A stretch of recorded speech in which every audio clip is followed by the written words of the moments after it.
Reading Ambedkar, the Round Table Conference speech. But the reason for this change of attitude are not far to seek. We have not taken this decision simply because we wish to throw in our lot with majority. Indeed, as you know, there is much love lost between the majority and the particular minority I represent. Ours is an independent decision. We have judged for existing administration solely in the light of our own circumstances, and we have found it wanting in some of the most existential element of good government. When we compare our present position with one, which is it was our lot to bear in Indian society of the pre-British days, we find that instead of marching on, we are only marking time. Before the British, we were in loathsome condition due to our untouchability. Has the British government done anything to remove it? Before the British, we could not enter the temple.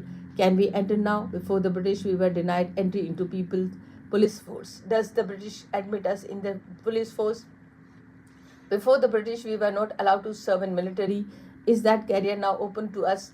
To none of these questions we can give an affirmative answer. That the British, who have held so large a sway over us for such a long time, have done some good, we cheerfully acknowledge. But there is certainly no fundamental change in our position. Indeed, so far as we were concerned, the British government has accepted this social arrangement as it found them, has preserved them faithfully in the manner of Chinese tailor whose, when given an old coat as a pattern, produced with pride an exact replica, rents patches and all. Our wrong have remained as open source, and they have not been rights, although 150 years of British rule have ruled away. And I read this line again. But the British government has accepted the social arrangement as it found them, and has preserved them faithfully in the manner of Chinese tailor who, when given an old coat as a pattern, produced with pride an exact replica, rents, patches, and all. Our wrong have remained as open source, and they have not been rights, although 150 years of British rule have rolled away. We do not accuse the British of indifference or want of sympathy. What do we find is that they are quite incompetent to tackle our problem.